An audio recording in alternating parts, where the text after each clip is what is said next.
तक के नौबत यहाँ तक आ गई है कि समय पर तनख्वाह देने के लाले पड़ गए। तैयार होके आए हैं और निश्चित रूप से बहुत सारे मुद्दे हैं जिन मुद्दों पर इस सदन में इस सत्र के दौरान चर्चा होगी और कुछ तो हमने नोटिस दिए हैं, उस पर चर्चा भी निर्धारित हो गई। 130 के अंतर्गत विशेष तौर से जो नोटिस दिया है हमने, बारिश और बरसात के कारण जो नुकसान हुआ है और जान माल का नुकसान हुआ है अब की बार भी और पिछली साल से, और उस सारी चीज़ को लेकर के चर्चा करने के लिए आज समय निर्धारित हुआ है नियम 130 के अंतर्गत।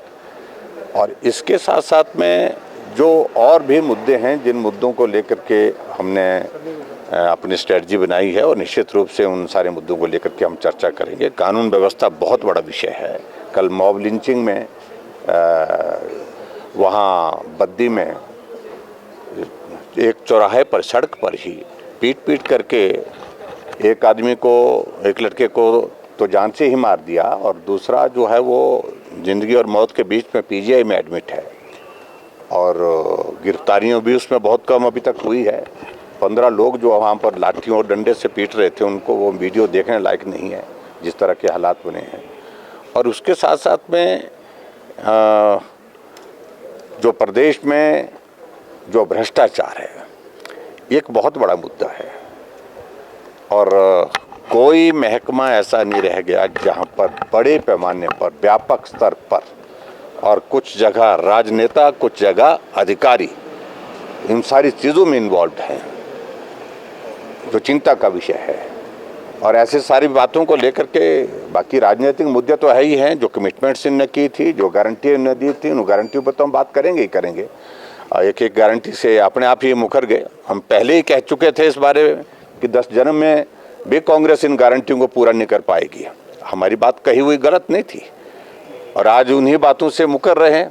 हालात नहीं है, अगर हालात नहीं है तो कमिटमेंट क्यों किए?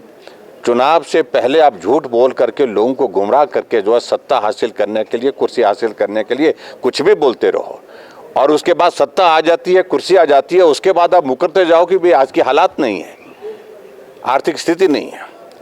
कर्मचारी आज महसूस कर रहे हैं कि भारतीय जनता पार्टी की सरकार के दौरान जो मांगा गया वो दिया गया।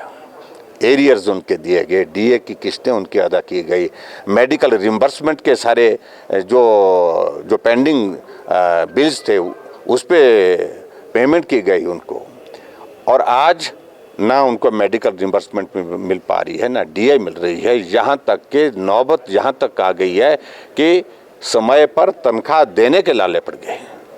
तो इन तमाम मुद्दों को लेकर के आज जो मुख्यमंत्री ने सारी बातों को लेकर के जवाब दो। जो मुख्यमंत्री कहते थे हम कर्मचारी हितैषी, आज ये उनके खिलाफ नारे लगाने वाले कौन लोग हैं? जो सचिवालय के बाहर लगातार पिछले लंबे समय से जो है वो हर रोज वहाँ पर नारे लगा रहे हैं अपने मुद्दों को लेकर के। और इसके अलावा बहुत सारे चीज़ें ऐसी हैं जिन बातों को लेकर के बात करने की मुझे लगता है कि जो गुंजाइश है उन पर हम बात करेंगे और सरकार को जवाब देना होगा।